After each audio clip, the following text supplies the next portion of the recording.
today at the ATI Boeing Accelerator. Very quickly, the ATI Boeing Accelerator is a 3-month-long program intended to support innovation and the growth of startups in the UK aerospace ecosystem, in case any of you have not heard of us before. And today we're really excited to welcome Sheree Atcheson with us and have her here to talk about diversity and inclusion. Sheree is an international multi-award winner for her services to the diversity and inclusion in industry, and she is listed as one of the UK's top most influential women in tech. She's currently the Global Director of Diversity, Equity and Inclusion at Peakon. Previously, she's worked at companies like Monzo and Deloitte.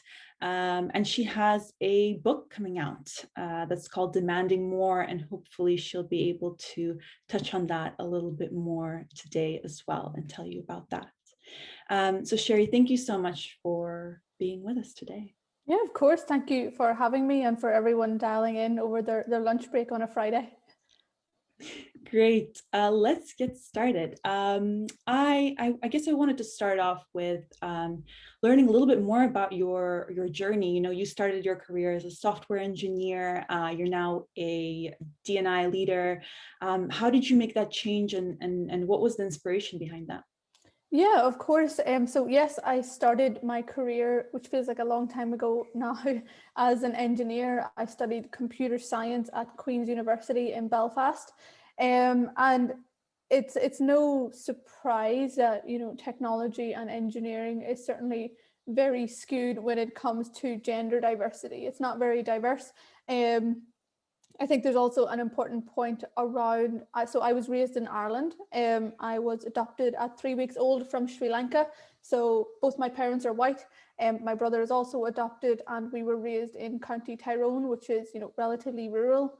So there weren't many people of color, certainly when I was growing up in the 90s. And people very regularly talk about being the only when they're in like their office, their industry, and so on.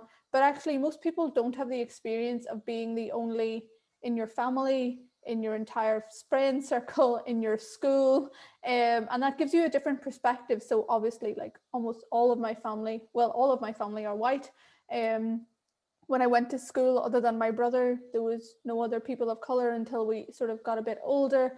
And it wasn't really until I went to university that there was more exposure to people from different ethnicities. But when I graduated, I wanted to really do something about the diversity in the tech industry first. It was very apparent to me that there was a lot of issues. I was already doing some work with my university in that space. And so I spent time finding what was already out there. I don't like to reinvent the wheel because nobody has time to do that. And I found Women Who Code. So at that stage, Women Who Code was a nonprofit based in San Francisco, which was around 5,000 global members, so quite small.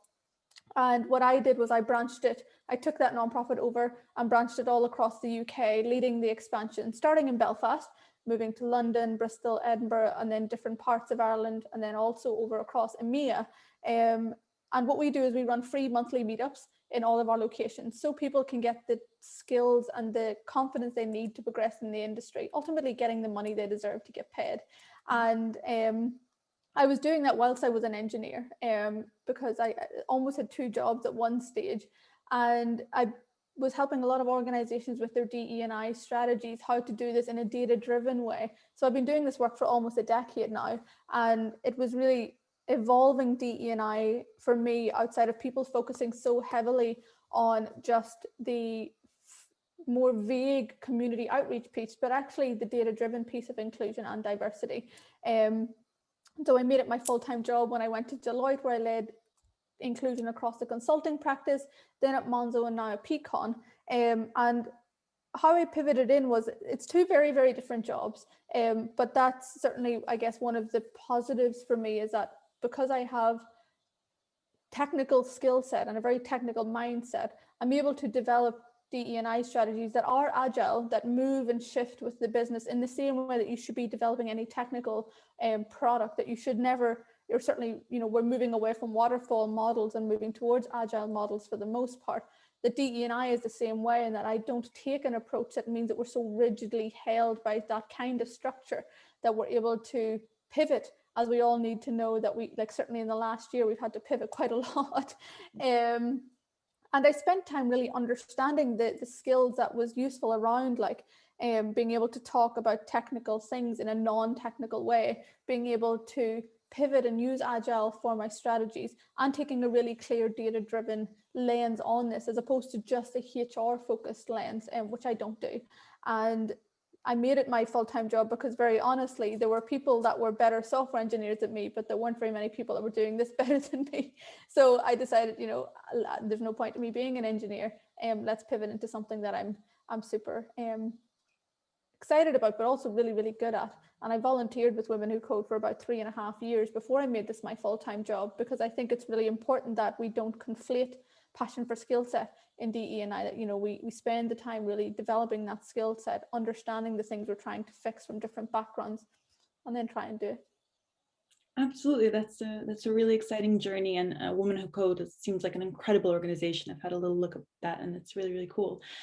You know, given what happened last year with George Floyd and the kind of Black Lives Matter movement, you know, everyone now is focusing on D&I, but could you break that down for us? What does diversity, inclusion, and belonging actually mean as separate terms? Yeah, of course. And I think the important thing is that, you know, the Black Lives Matter organizations have existed since, I think it was 2013, potentially earlier. And that there's a huge amount of privilege in that a lot of people are only starting to be aware of their existence in the last year. They've existed for years. They've been doing grassroots activism and policy changes for years. And it's only now that they're getting the attention they deserve.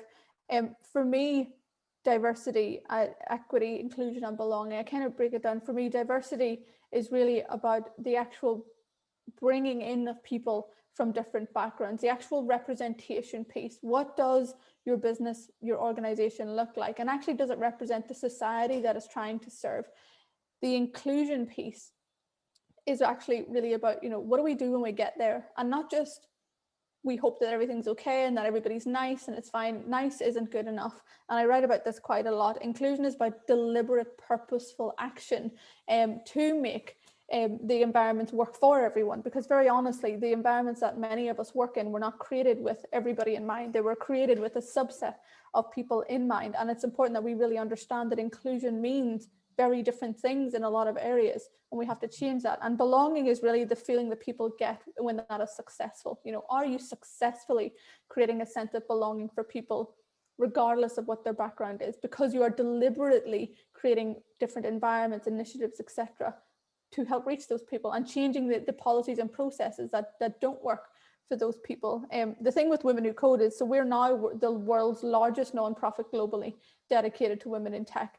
And we give over $1 million worth of scholarships to women in tech per year. And I now sit as a board member with the organization. And a big part of the work for us is how we help organizations with the actual belonging piece and the inclusion piece. But the diversity piece has to happen too. It all syncs together. You know, you can't have one without the other. Yeah, absolutely. And I think the belonging piece is also really, really important, because if employees feel like they don't belong in an organization, they'll move on and find somewhere where they do. So really, really important point. For people that haven't really kind of put D&I on the back burner, and especially given what happened during COVID and all that, you know, how does diversity impact the bottom line? And, you know, how does it make an impact on products that we build? Like, could you give some insights into that? Yeah, of course. So what I would ask people to remember is that we create products and technologies that are for society as a whole for the most part. When you design something, you're not designing it for just yourself. You're designing it realistically more than likely to sell, okay? Who is the people that you're trying to buy this? Who is the buying power, and so on.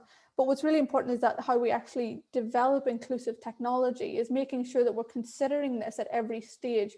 What we tend to find is a lot of organizations consider this right before deployment or right after deployment when they start to get feedback externally. But actually we should be considering and having checks and balances at your requirements gathering stage, at your user research stage, at your development, your testing and so on stage, to check, you know, firstly, have we got appropriate, for example, user personas to make sure we're testing this with different people in mind? What does our test data look like? How have we actually defined the requirements from different perspectives other than the ones that may be in the room right now. Now, we know that businesses that embrace diversity and foster inclusion have better bottom lines. Like companies in the top quartile for gender diversity are more than likely to outperform their competitors by 13%, and those from an ethnic diversity perspective, it's 35%.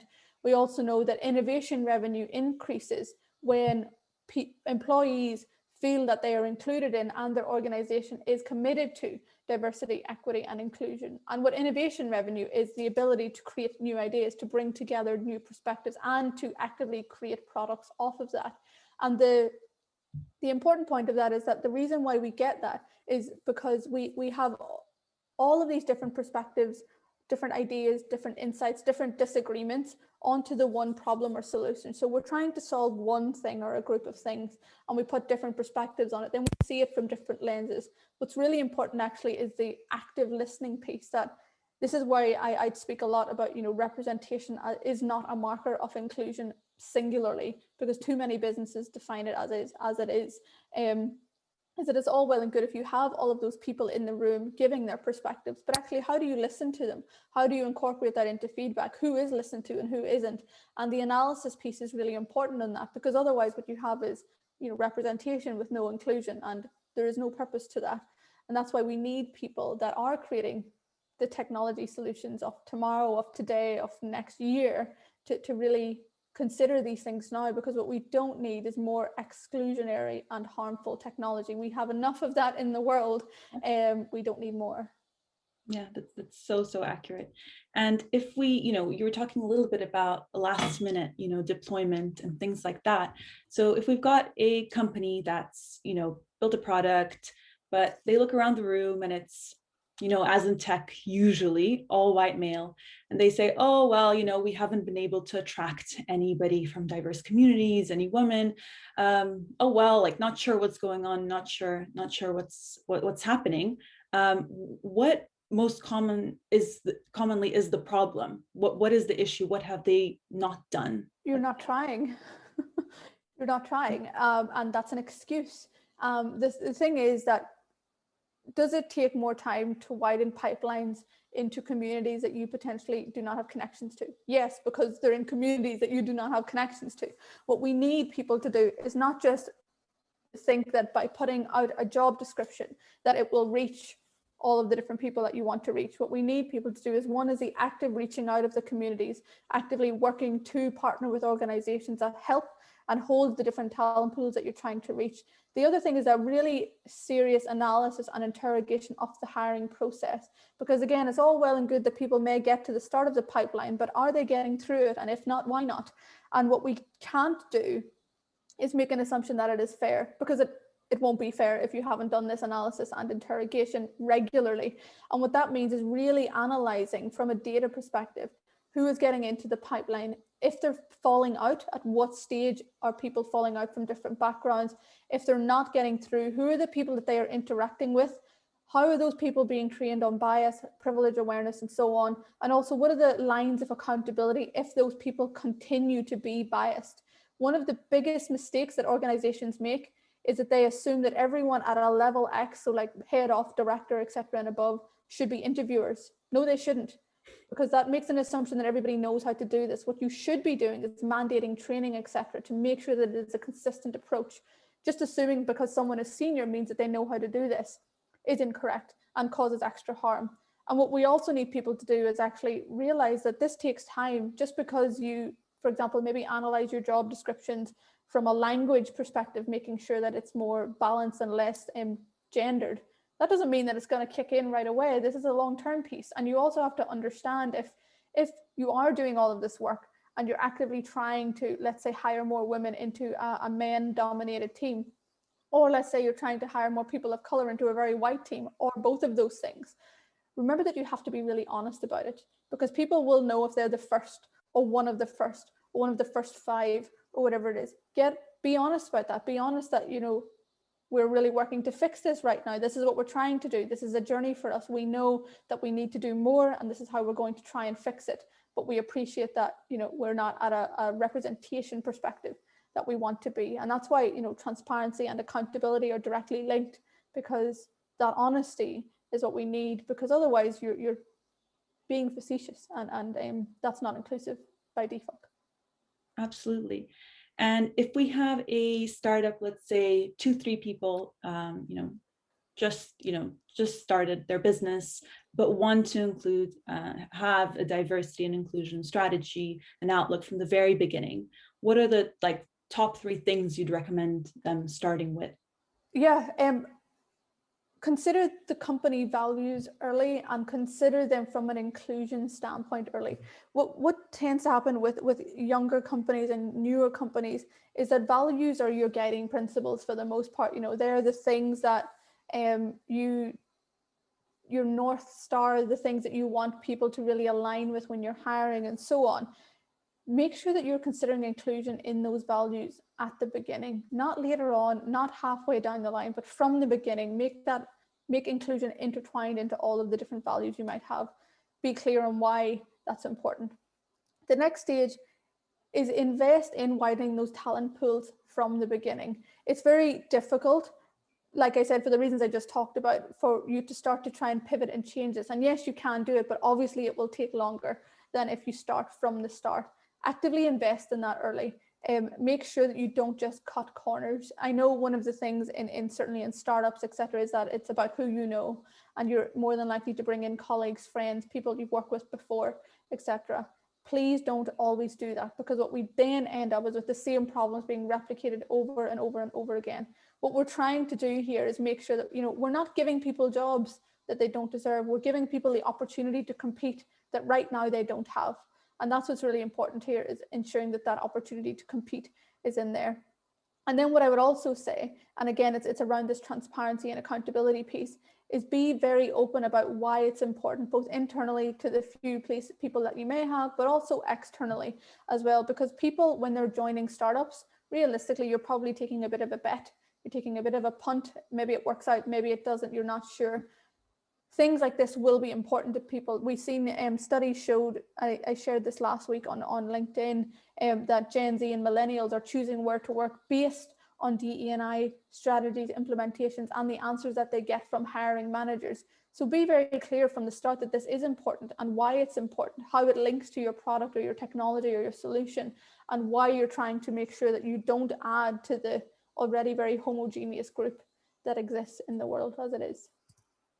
Absolutely. Those are really, really important points. And I think we have a few early stage founders on our call, and I think they're really going to take this away. And it's really nice. Thank you, Sheree. One thing I wanted to touch on as well is, we are remote working, and that's pretty much the future. You see companies like Facebook, Salesforce, most recently Spotify announced that, they're happy for their employees to continue working from home. There's obviously requirements around that, around salaries and so on.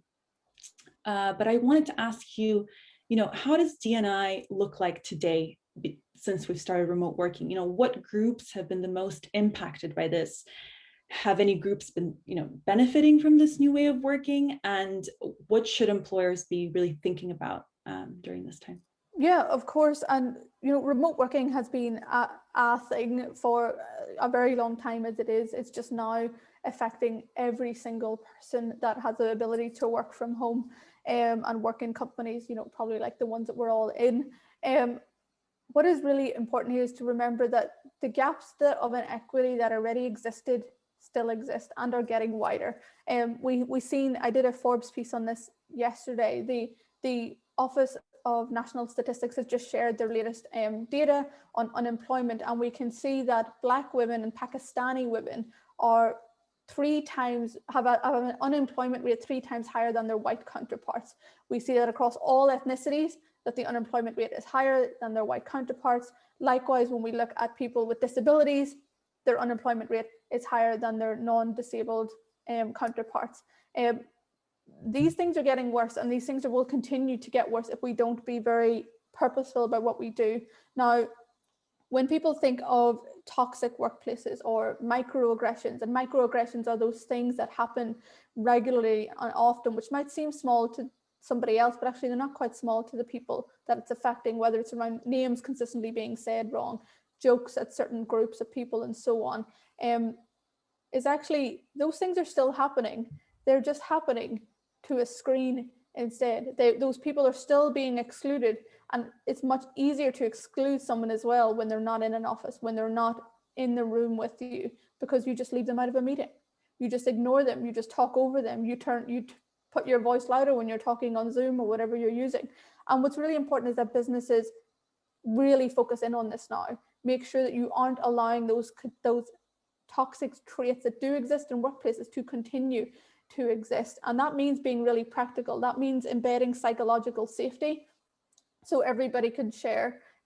Like a good example of this is whenever you do like Q&As at your company all hands or your town halls or your company events remotely. How do you actually gather like people's insights or what they want to share? Use something that allows you to do anonymous polling like Slido or Mentimeter or something so everybody can share. And remember that the analysis on what remote working means is important. You know, remote working for someone with caregiver responsibilities is very, very different. And it's also like people have different needs if they're living alone and so on and so forth. And your policies must flex to that too. Like we can't even compare the working from home that we do now to the working from home before COVID, because a lot of us aren't, you know, you're not working from home, you're at home and you have to be trying to work whilst there's a pandemic on. Maybe you have children or people you look after that are also in the house all of the time now.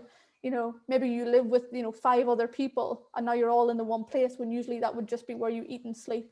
So that's why that awareness and that empathy is really important, but also the ability to allow people to flex. Flex is going to be the biggest thing that we need. Like people are moving out of cities because they don't need to be there anymore. And we need to make sure that we take the best of both worlds, you know, the best of the collaboration, the community piece that people like, but also giving people their lives back. You know, some people have, you know, work to live as opposed to live to work, or no, the other way about, never mind. But what's important is that, you know, we flex with people. People are viewing the world differently now, and it's important that businesses catch up. Yeah, absolutely. I couldn't agree more. I wanted to also touch on, you know, we've got International Women's Day coming up, very important day. And I wanted to talk about women in tech and women in leadership. So I don't know when this stat came out. I think it must have been a year or 2 years ago that only 15% of science and technology graduates are women in the UK. It's a very, very low number. How can we get more women into tech from an early age? Because the earlier it happens, the more of a talent pool we have later on, and the easier it is to hire essentially as well. Yeah, so there's 2 pieces to that. So firstly, stereotypes play a really big role when it comes to raising children, and how do you challenge those stereotypes when it comes to, you know, showcasing what children can and can't be, the types of toys they play with, the types of clothes that are marketed to them, the types of environments they are put into based on whether they are, you know, girls or boys and so on. And remember that gender isn't binary either. You know, there are non-binary children and so on as well. And what's important is that if you do have children and you're trying to really change that, is to challenge it within yourself first, because we all have biases, myself included. And a lot of those are from our formative years on how we were raised, you know, how our families raised us, where we were brought up, what cultural and potentially religious aspects play into that. And what's important is to think about how that's relevant to your own children if you have children. And certainly when it comes to young girls and young boys, how you showcase the different opportunities to them. The second thing is that it's all well and good if we get more people and more women, for example, interested in STEM subjects. However, if the businesses that they're going into are biased and discriminatory, they will not stay, and they won't stay. And that's what we're seeing at the minute. The turnover rate for women in technology is 41% compared to 17% for men. So remember that it doesn't matter if we get them there, if the place that they're putting them into is rubbish, they're going to leave. So we really need to focus in on that too, because what's happening is that we can do all the outreach work that we want. We can make sure we're working with like all of the different organizations like Let Toys Be Toys and the different groups that are working to really push against those gender stereotypes with kids. But if the industry itself doesn't fix itself, women are not going to stay. So there's the 2-pronged approach here, which is why we need people to be accountable for the environments they create, and for, you know, the industries and parents and so on to really push against those stereotypes that we see. Yes, absolutely. And when we're talking about the C-suite, right? So at least in aviation, I think it's something like 3% of the C-suite is women. And that's a common data point from like across all sorts of industries. Have you seen, how have you seen women be empowered in the workplace? Maybe through male allyship or other kind of allyship. How have you seen any good examples of making sure that we have more female leaders once they're already within an organization? Yeah, I think allyship and intersectional allyship is really important. And what I mean by that is that allyship is broader for women in all different groups than just men. For example, one of the things that I think is really important is that people understand the nuance of privilege and how that intersects around gender, ethnicity, economic background, sexual orientation, disabilities, neurodiversities, and so on and so forth. And what allyship should be about is directly and actively working to create better environments for people that you do or do not identify with. You should not need to know someone to care about the environment that they are in. And we see that all too often. What we also need people to do is remember that privilege is really nuanced. I'm obviously underrepresented in many ways, but I'm also very privileged because I sit at a senior leadership level. I write for one of the biggest publications in the world. I have a published book deal and everything else. So I'm incredibly privileged because I am listened to. And the listening piece is really important here. And that's why I want people to also remember that just because you may be underrepresented, you can also be very privileged. And so, for example, I should be, and I'm actively working to make sure that I am an ally to different Black communities that exist, to make sure that I'm actively sponsoring, amplifying those voices, putting my money where my mouth is, and so on, to make sure that I'm really supporting those different communities. Likewise with the LGBT plus community, because I'm heterosexual. And this what's really important here is that we understand that allyship is a game changer. And I write about this a lot, and a big part of my book is focused on this, but it is nuanced as well. The other thing around women and women of all backgrounds succeeding is accountability measures. What are we committing to do? When are we committing to do it? And why are we committing to do it? And what will we do if we don't make it? And this is a really important point. We don't need lofty statements and pretty graphics. What we need is definitive goals and actions. By X stage, we will commit to whatever it is around representation, whether it's around, widening the talent pipeline, not hiring until you have interviewed at a minimum a number of people from underrepresented backgrounds, whether it's around closing pay gaps, but actually around the inclusion piece. And that's a big part of what I do at Peakon is actually we commit to creating inclusive environments and we measure it. So we know exactly what we're doing and how we're doing it. And that's how we need that accountability piece to exist for people and women specifically from all different backgrounds to progress, is the allyship piece, the accountability piece, and how that links into, all of the processes and everything that we have. Definitely accountability, and also using data is, I think, really, really important. All right. I think we can kick off Q&A. Let's see. If you are online and you would like to ask a question, then we will unmute you, but ask your question first via Q&A as well. I think we've got one from an anonymous attendee, so I'm going to read that out. Take an organization that is not a startup, but has been around for a while. Harm's already been caused, but new leadership is trying to improve and have put those really important inclusion strategies in place while being conscious about not putting work on those individuals that have been harmed. How do we strike the balance between doing the work as individuals and organizations, but also not excluding individuals that are affected by it? You be very open and transparent about what you're trying to do. It's never about centering yourself. And I talk about this a lot because I think one of the biggest failures in DE&I from so-called professionals and from people trying to be allies is they center themselves. As leaders in your organization, this is your responsibility from a strategic perspective, from a business perspective, and from a people perspective. That is on you to fix this. What I would suggest is that the ownership is not on the underrepresented people to fix this. And it sounds great of what you're trying to do. What's key here, though, is the two-way communication street that you have with all of those groups. What you shouldn't be doing is making any assumptions on what people need and how they need it, why you need to pivot, and so on. Every employee should have a voice, whether that's anonymously through something like Peakon, so you can actively get analytics on what people need in a scalable way, or if it's simply through listening circles. but making sure that the onus on delivery is not on anyone else but you, but that you will fuel the strategy, the initiative that you're creating through those insights. So it's two separate things, but it's really important that it's separated, because what we do see is the thing that you've mentioned, that more often than not, the reliance becomes almost solely on the underrepresented people to fix this. And be very honest with you, being a member of an underrepresented group does not mean you have the skill set to deliver a DE&I strategy.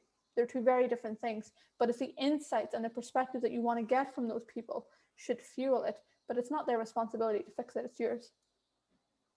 Absolutely. Let's see if we have any more questions.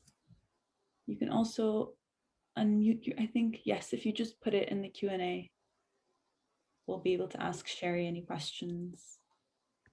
Let's see if anything comes through. And I was going to ask you, Sheree, actually, how does mental health inclusivity during lockdown kind of play into everything? What have you seen happen over the last year since it started? Because I know this is a huge topic at the moment. Yeah, it is. And so one of the things with Peakon is we have the world's largest standardized data set on engagement. And what we've seen in the last year was a huge statistical increase in, one, the requests around remote working, and two, the need for mental health support. People are struggling in many ways that they probably never thought they would have, because many of us have never been in the position. Well, who has been in the position of a global pandemic? Nobody has, I hope. But what's important here is that organizations understand that mental health support needs are different for different people. We have to remember that it has to be an approach that allows people to talk about this in a way that's comfortable for them. You know, a really good employee assistance program that has people that are adequately and appropriately trained to deal with issues around, let's say, caring responsibilities, around finances, around ethnicity related and cultural related mental health issues, and disability issues, and so on as well. What you can't do is assume that, you know, one yoga session or something will fix things. And we see too many startups investing in that only. What you need is good health benefits. And it's especially important right now when people are financially worried. Even those that are, you know, potentially financially stable or were, they may be supporting people that they weren't before. And that's why the conversation is important. But the actual structure behind that, the benefits, the policies, what you do when people need mental health breaks, days off, and so on, has to be really clean cut and clear, because otherwise it's just words without action, and that's more damaging than almost doing nothing at all. Definitely. I'm seeing a few questions come in. Sure. Andy's asking, thank you, Sheree, so insightful and useful. You talked about Women Who Code. Are there other organizations who you can recommend for the other skill sets, business development, sales, project consulting, and so on? Yeah, sure. So Women Who Code is also for technology as a whole. So I always think it's useful when it comes to tech consulting and stuff like that too. There is the Black Young Professionals Network, which is focusing in on supporting Black young professionals, maybe give that away, and specifically for people in consulting as well. They do a lot of work with consulting firms and so on to really elevate that, providing sponsorship opportunities, mentoring circles, and so on to really help with that. There's other groups, if we're talking about women, for example, there is We Are the City, which is a global organization which does lots of different breakdown. So it does technology, women in retail, women in finance, women in real estate, and everything in between that. And then there's also different groups that are focused on LGBT plus inclusion, like LGBT plus Pride and stuff like that. What I would suggest is that have a look at some of the DE&I reports, even that I have written from Peakon and Monzo and so on, because the reports will share what organizations are partnering with. So if you look at the organizations that align to the areas that you're talking about, they will include the different partnerships that they are doing as well. And that helps you get a handle on what you're trying to do too. That's very useful. Thank you. Annalise is asking, an important topic in D&I is to bring people who feel they belong to the majority group, straight white men. How do you bring them along on the journey and make them understand that improving D&I will also benefit them? Yeah, I think that the really important, and I touched on this already, is that inclusion and privilege is super, super nuanced. It affects everybody in different ways, both from a positive and a negative perspective. For straight white men, what's really important here is that they have a lot of power in what they say, whether they realize it or not. And what we can do is, when we have those voices that are listened to more than potentially others, is to really change the narrative. When people from similar backgrounds talk to people that are from similar backgrounds, they are listened to in a different way. What's also important here is that inclusion affects everyone. Flexible working, good benefits, processes that are equitable and put the employee first affects everybody, regardless of what background you are. And that's why when you have inclusive environments that work for people that are very underrepresented, it benefits everybody as a whole as well. And I think when we talk about inclusion, it's really important that we extrapolate that out as well when we look at, economic background and sexual orientation, disability, and so on, and to make sure that, people understand that, this isn't just a 1 or 0 thing we're talking about. It affects quite literally everyone, regardless of what background you're in. Definitely. Another question from Andy is, are you seeing significant variations in levels of DE&I acceptance across countries or specific regions? Is the tech industry improving globally? Yeah, there's different variations, because inclusion means different things from different regions, even considering different countries in Europe. When you have an EMEA lens, considering the vastly different countries you have in APAC, and like North America in comparison to South America is vastly different. That's why in all of the roles that I do, I take a really tailored approach per region, because it is not a one-size-fits-all conversation. Is the tech industry improving globally? I can't answer that, to be honest, because in some ways it is, and in other ways it's taking a million steps back. What's really important now is that we keep that level of accountability and keep pushing and pushing, holding tech giants to account, holding politicians to account, and so on, to make sure that we keep improving. But we've seen some, big announcements or big things from other organizations, even in the news in the last few weeks, that have not been inclusive. So we have to keep pushing, as much as I would love to be able to say that everything is improving. I think some things are and some things aren't. It's a very honest answer. Veronica says, how can mentorship best support an organization's inclusion and diversity mission? Yeah, so I guess firstly, I have a stronger preference to sponsorship than mentorship. And I talk about this a lot in my book as well. Mentorship is about, advice and sort of external perceptions, whereas sponsorship is actively advocating for someone, giving them visibility when they're not in the room, giving them constructive feedback, so they know how to progress. And that's certainly what I suggest. And when I roll out sponsorship frameworks, that is a clear initiative in supporting, let's say, more women in technology into leadership, let's say supporting more people of color as a whole into leadership, etc., and making sure that that connection is set up really, really succinctly. One of the things that fails with any circles, whether it's mentorship or sponsorship, is that it's ad hoc. You should have a very clear structure on, who is a sponsor, who is a sponsee, why are they involved, what is expected of both people, how long the relationship lasts, and how to make it a success. Because otherwise, some people will make it successful and some people won't, because they don't know what to do, and then that causes more harm. So that's why structure is inclusion, because it's not vague, it's not up for debate, it's very clean cut.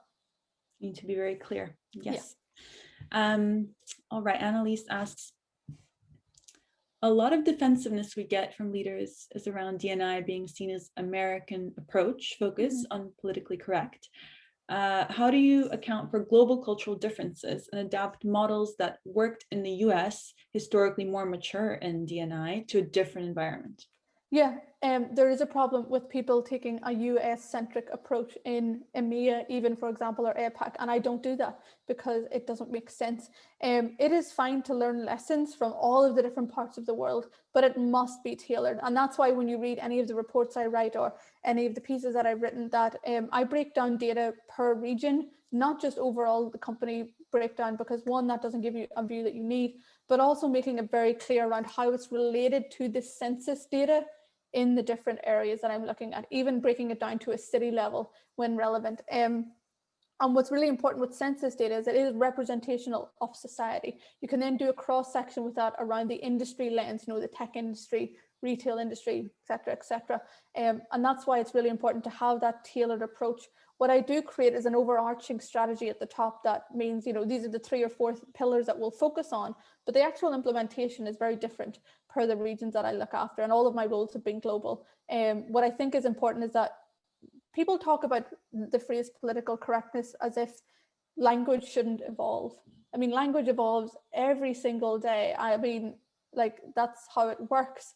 And so we should be ready to realize that there's probably things even now that we're saying that in the future, when people are more aware of how the world affects them and when they're more comfortable sharing, that's the key thing here, the psychological safety to say, this is actually really offensive to me. Why are you saying that? Should be welcomed. Political correctness is about the evolution of language. Society evolves, so therefore so should its language. And that's why I think it's really important that, you know, when people throw that phrase out as well a lot, it's because they haven't considered the world outside of their own bubble. And that's a really rubbish thing to do. Absolutely. Yeah. I think we have time for one more question. This one's really interesting. It's about the board. How would you convince the powers that be and board that DE&I is something they need to invest in and isn't just a fluffy nice to have? Yeah, go to my Forbes page and go to the very first article that I wrote, because it is exactly about this, which is about, you know, embracing diversity and fostering inclusion is good for business, and here's why. What's really important is to make it very clear as to why is it relevant to the business outside of, especially as much as it is important because this is a human problem. It is not acceptable that the world treats some differently than others based on different characteristics. But why is it relevant to this business specifically? How will it, you know, influence the product, the solution, the board itself, the leadership teams, the decision-making tables, the strategy definition, the business KPIs, and so on.